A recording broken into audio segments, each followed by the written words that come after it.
In May of 1984, a man working with the US government psychic spying program was handed a sealed envelope. In that envelope was a list of coordinates. He wasn't even told what was inside, he wasn't shown a picture, nobody even mentioned the word Mars. They simply read out the coordinates and asked him to describe whatever came into his mind. At first, he saw something shaped like a pyramid. It was huge, it was kind of like a yellow-brown. Then he started seeing thick clouds, like violent storms, and it looked like some massive disaster just happened. The man running the session told him to go backwards. Go back to before the disaster, what happened? And that's when he started seeing people, extremely tall and very thin. They were hiding inside an enormous stone structure while the storms outside were brewing. Some looked like they were even hibernating, and others were waiting for a group that already left in a huge vessel. And they left searching for somewhere else to live. When the session ended, they finally opened the envelope, and inside it was a card, and the target was Mars, approximately 1,000,000 years BC. Hi everyone, welcome back to Cryptci, where we investigate true stories, unexplained phenomena, and cases that refuse to stay buried. Most of people have heard of MKUltra. They know the CIA gave LSD to people and used hypnosis techniques. And the goal was to find out whether the human mind can actually be controlled. But people talk much less about what came after that, because during the Cold War, the American government became interested in almost the opposite idea. Not how to break down the human mind, but how far does the human mind go? Could people see a place thousands of miles away without being there? Could they look inside a locked building that they have no access to? Could they find a missing person? Could they actually leave their physical body and move through a secured site and come back with information? It sounds ridiculous when you say it out loud, but this wasn't one strange test that lasted a few months. Different parts of the US government kept the work going for more than 20 years. The names changed along the way, but the basic idea stayed alive. And somewhere in the middle of all of it was Robert Monroe. Now, Gateway and Stargate are the two programs that we're going to be talking about, and they're not exactly the same. Gateway was Monroe's system for reaching altered state of consciousness, and Stargate is the name usually used for government remote viewing work. But the two actually became really connected. Army remote viewers went to Monroe's Institute, and Monroe received a security clearance, and the military wanted his recordings used on real targets. That connection is what this episode is really about. So let's start with Robert Monroe. Robert Monroe didn't start out as some spiritual guru. He actually was a radio man. In the 1950s, he had built a successful career producing radio programs. His company was also looking into whether sound could affect sleep and learning. Then in 1958, Monroe started having these really strange episodes whenever he laid down. He would feel like a powerful vibration moving through his body, and it wasn't a soft, relaxing feeling. He described it as almost like electric. And at first, he genuinely thought something was medically wrong with him, but the vibrations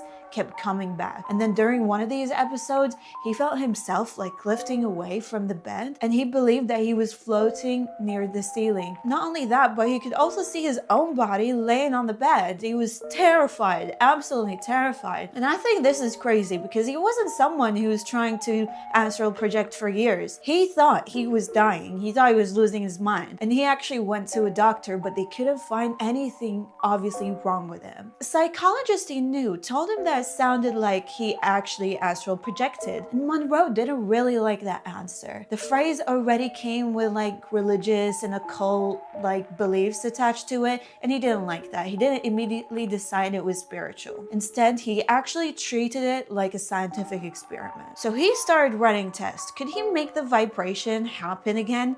Could he leave his body on purpose? Could he move around while he was out of his body? Could he come back whenever he wanted to? But most importantly, could he see something that he shouldn't have been able to? He started writing everything down. What time it happened, how he was laying down, and what he felt before he separated from his physical body, where he thought he went, what he saw when he got there. Sometimes he actually believed he was just moving around like normal familiar places, the hallway, his house. Other times he said he reached places places that didn't feel physical at all. He wrote about meeting people who died and beings he didn't think were human. But the part that would eventually interest the government was much simpler. If Monroe could really leave his body and still see the physical world, then a wall wouldn't stop him, distance wouldn't stop him, a locked door wouldn't stop him. And that was exactly what the government wanted from remote viewing. And you might be wondering, how did he try to make it happen on purpose? This is where the hemisync comes in. Monroe created an audio system that played slightly different sounds in each ear, and the idea was to actually guide the listener into a very specific state of mind. He described it as mind awake, body asleep. At this institute in Virginia, people lay inside a very dark, small booth wearing headphones. Some people simply relaxed, others reported vibrations and floating sensations, or the feeling that they were seeing the room from outside their body. The army wasn't interested because it wanted better meditation music. It wanted to know whether these audio recordings could help a remote viewer reach that state faster so they can bring back better information. By the late 1960s and early 1970s, American intelligence was hearing some strange reports. The Soviet Union was supposedly spending money on telepathy and telekinesis. Now, whether every report was true almost didn't matter. The fear was simple.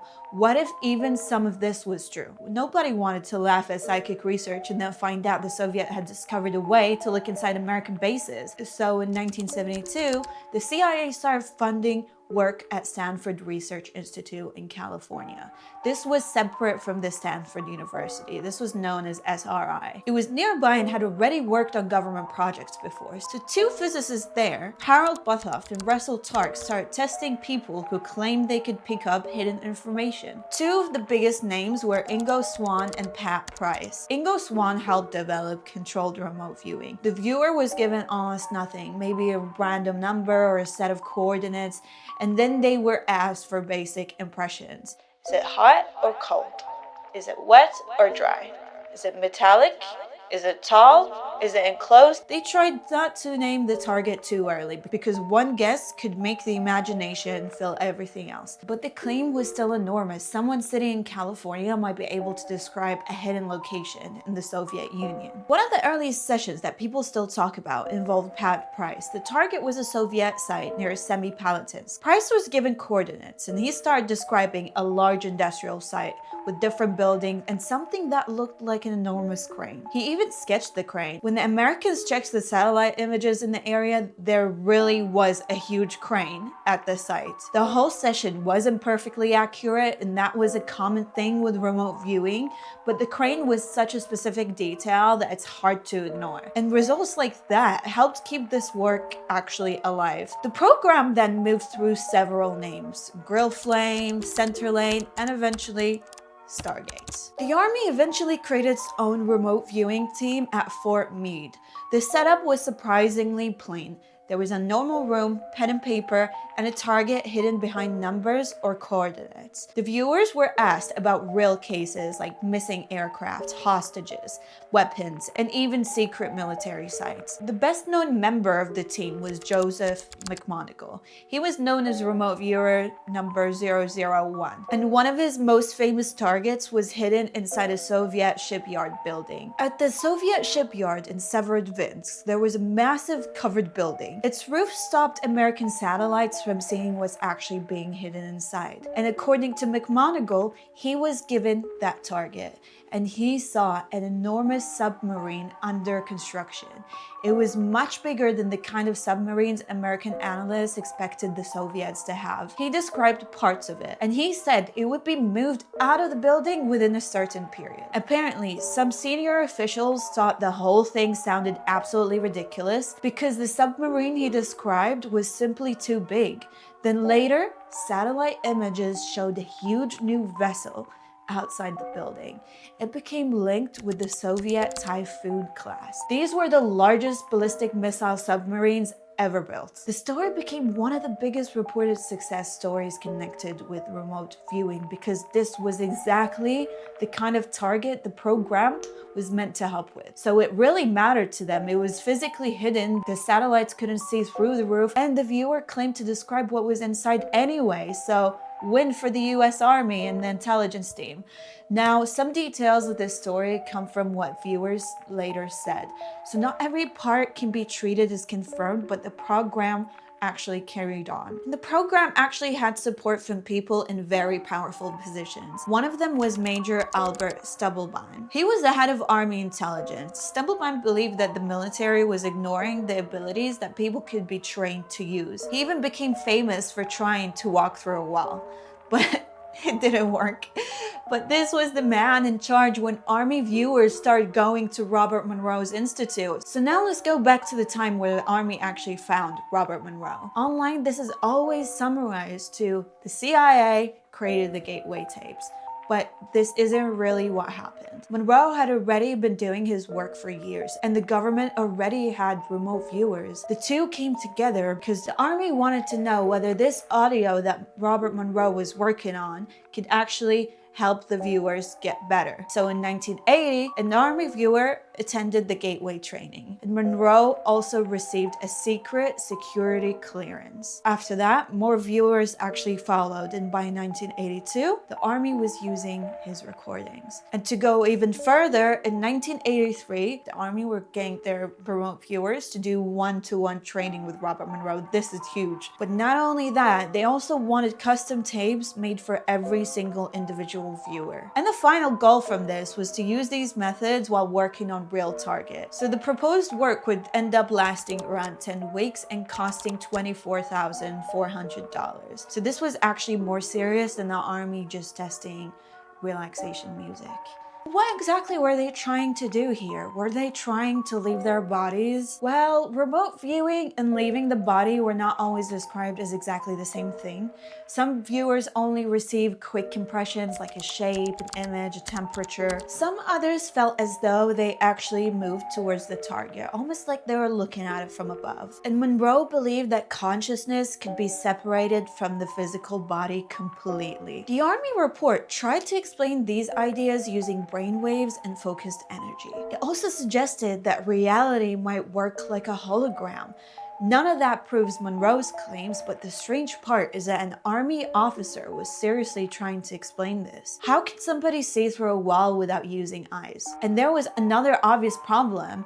If an American viewer could look inside these sites, what stopped another country from doing exactly the same thing? This report even suggested that a group of trained individuals could actually form a psychic shield around important locations. And it also warned that people entering deep states of consciousness might be intelligent beings that were not physical. So they weren't really just asking whether minds can pass through walls. They were asking what else might already exist on the other side. And then in 1984, someone aimed one of the program's best known viewers at Mars. This document is called Mars Exploration, and it was dated May 22nd, 1984. The file doesn't print the name of the remote viewer. It simply calls him the subject. This subject is generally believed to have been Joseph McMoneagle. McMoneagle later spoke about a Mars session that matches this document. So I'm going to call him Joe. But just keep in mind that the file itself kept this person anonymous. And right before this session began, Joe was given a sealed envelope.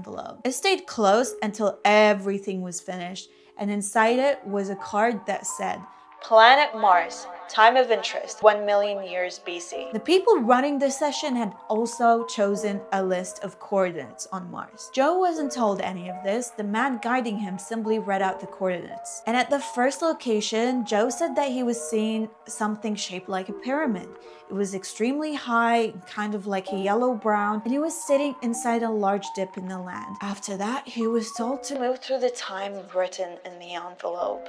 He started describing heavy clouds, huge dust storms, and it felt like looking at the aftermath of a major disaster. And the man guiding him told him to move backwards, back to before the disaster. Joe then started describing smooth walls, flat surfaces. He called them like megalithic. And then he saw what looked like shadows of people.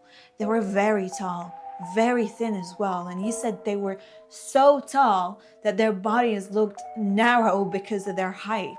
At first, they almost felt like traces left behind of a shadow, like people had been there but weren't fully there anymore. He was moved through another coordinate. And there he saw a long road leading towards something like a huge obelisk. At other locations, he described some very deep channels like huge rooms cut through the stone and more pyramid structures. But he didn't feel like the pyramids were temples. They were shelters. Inside were separate rooms with almost no furniture. And all the beings seemed to be sleeping, but Joe said sleeping wasn't quite the right word. It felt more like a hibernation. And they were staying inside these enormous structures while the violent storms moved across the surface. When Joe was asked to look at them more closely, he saw light fitted clothing. It kind of reminded him of silk. He felt that they were ancient, and he felt that they were dying. They weren't screaming, they weren't running around in panic. He described them as almost calm about it, like in a philosophical way. They knew their world was breaking down too quickly for them to fix it, and they were looking for a way to survive, but they couldn't find one. Some of them were waiting for something to return. Joe picked up that another group had already left in a huge vessel. They've gone in search for somewhere else to live. The beings left behind were hiding from the storms and waiting to see whether the group would actually come back for them. The man guiding the session told Joe to follow the travelers. Joe described being inside a huge craft, almost like a very large boat. Then he saw the place they had traveled to. He described it as another unstable world. There were volcanoes, pockets of gas, strange plants, and some kind of different storm to the one that they had on their original planet of Mars. But all that aside, there seemed to be more life there than the planet they already escaped. After that, Joe was brought back to the room and back to the date of the 22nd of May, 1984. This is where this document ends. There's no proper conclusion, no explanation for why those exact coordinates were used, and there was no public follow-up saying another viewer was sent to the same coordinates, and no answer about who requested these exact coordinates. Why these coordinates? It simply stops there. And after reading about like a giant structure and a planet that's being destroyed and tall beings that had to escape Mars, the strangest part is that somebody chose this exact target. How would they know? How? This question will stay with me forever. Because someone actually wrote Mars and 1 million years BC on that card. They actually selected those exact coordinates. Maybe it was simply meant to be an impossible test. But then again, people have connected this location to the face on Mars, the so-called Cydonia. And they wonder whether the people behind the session were already curious about the strange shapes on Mars, and if Joe was seeing something real. The files leaves one huge question unanswered. Where did the group that escaped finally go? Are we them? Like, did we just shrink? Did the remote viewing actually work? Honestly, the results are messy. And sometimes the viewer can give strangely accurate details and then get one part wrong. So in 1995, the program was actually reviewed. And statistician Jessica Utz believed the overall results were too strong to be explained by chance or coincidence. But psychologist Ray Hyman completely disagreed. He said psychic abilities had not been proven. The program was closed because the information was too inconsistent to rely on for spying. But that isn't exactly the same as saying nothing unusual ever happened. And naturally, some people actually do believe that the public program ended, but they carried on whatever information that was useful from that program and transferred it into something else. There is no released document proving that, but the program lasted for more than 20 years. So it's easy to understand why that theory never disappeared. When people talk about the Gateway Project, the story online gets buried under brainwaves and meditation. But the part that interests me the most, Robert Monroe believed he could leave his body, and then the US government were training people to see places they have never been. And eventually, those two worlds met somewhere in the middle. Army viewers actually went to Monroe Institute. The military paid for special training, and one of its best known viewers was later aimed at Mars at 1 million years in the past. So whatever you believe happened, they genuinely tried to create psychic spies, and they kept trying for more than 20 years. So let me know what you think. Was remote viewing a real ability that was simply too unreliable to control? Was Monroe genuinely helping people leave their body? And what do you think Joseph McMoneagle actually saw during the Mars session? Thank you so much for watching, and if you enjoyed this, please like the video and subscribe to Cryptci, and I'll see you on the next one.